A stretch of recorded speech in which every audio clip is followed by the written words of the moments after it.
దేవునికి స్తోత్రం. దేవుని నామానికి మహిమ కలుగును గాక. జీవాధిపతి యేసు అనుదిన వాగ్దానాల సందేశాలను వింటున్న దేవుని బిడలైన మీ అందరికీ ప్రత్యేకమైన వందనాలు. వైఈఎం యూట్యూబ్ ఛానల్ను మీరు సబ్స్క్రైబ్ చేసుకోండి. మీ బంధువులకు మీ స్నేహితులకు పరిచయం చేయండి. లైక్ కొట్టండి, షేర్ చేయండి. అంతేకాదు మరి ఈ యొక్క పరిచర్య కొరకై అనుదినం మీరు ప్రార్థన చేయండి. ఎవరైనా ఆర్థికంగా ప్రోత్సాహకరంగా మీరు సహాయం సపోర్టు అందించాలనుకుంటే ఈ యొక్క ఛానల్లో మాకున్న నెంబర్కి ఫోన్ చేసి మీరు మమ్మల్ని సంప్రదించాల్సిందిగా ప్రభుపేట మనం చేస్తున్నాం.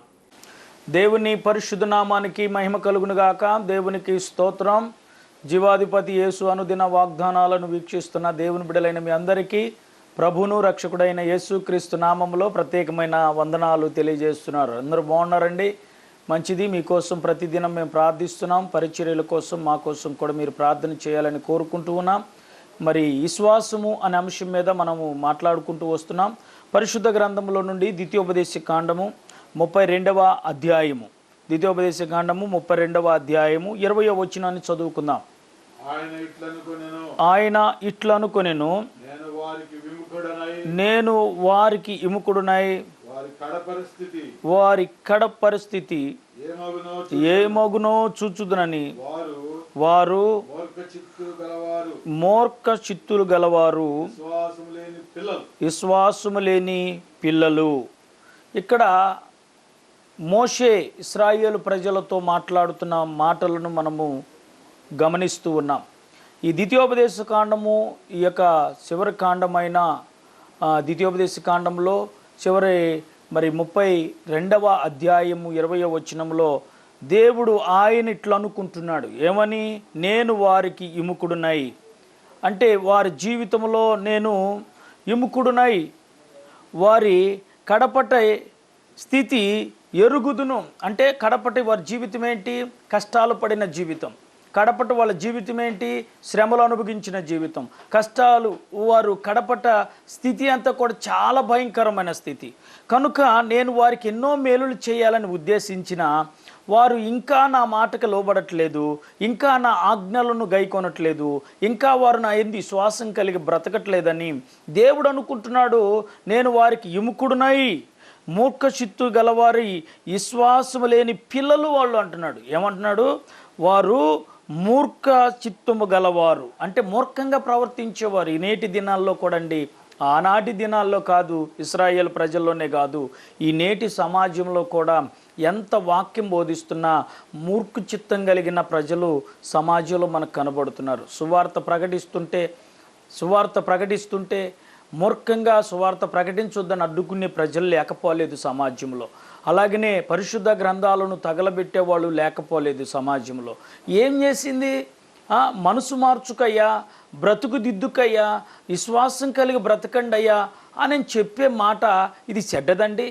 ఈ నేటి సమాజం కూడా అలాగనే ప్రవర్తిస్తుంది. ఆనాడు కూడా పాలు తేనెలు ప్రవహించే కానానుకి ఇశ్రాయేలు ప్రజలను దేవుడు నడిపించేటప్పుడు వారికి ఎన్నో మేలులు చేసినా వాళ్ళు ఆ మేలులను అనుభవించకుండా, ఆ మేలులు చేసిన దేవునిని స్తుతించకుండా, ఆ మేలులు చేసిన ప్రభుకి కృతజ్ఞత కలిగి విశ్వాసం కలిగి బ్రతకకుండా తిరుగుబాటు చేస్తూ మూర్ఖంగా ప్రవర్తించారు ఆ ప్రజలు.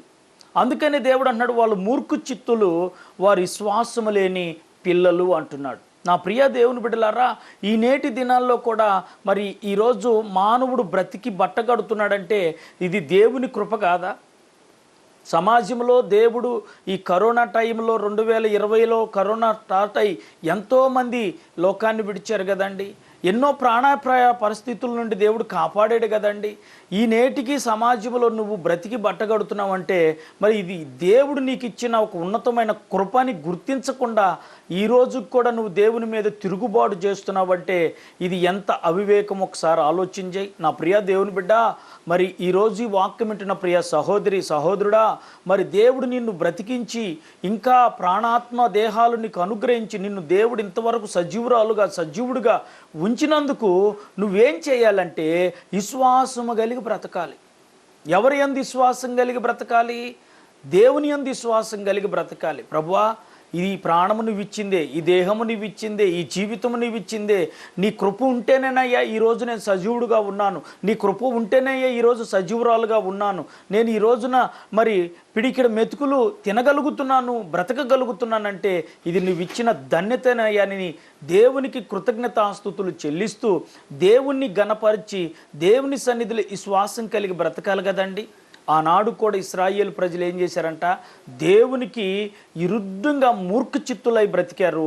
అందుకని దేవుడు ఏమన్నాడంటే, ఈ ప్రజలకు నేను విముఖుడనై ఉంటాను అంటే ఇక నేను ఈ ప్రజలను పట్టించుకోను అన్నట్లుగా ప్రభు చెప్తున్నాడు. అయినప్పటికీ వారిని ప్రేమించాడు దేవుడు. తెలుసా నా ప్రియ దేవుని బిడ్డలారా, ఈరోజు నీవు నేను కూడా మనందరం కూడా ఎన్నో విధాలుగా దేవుని మీద తిరుగుబాటు చేస్తున్నప్పటికీ దేవుడు మనల్ని ప్రేమించట్లేదా?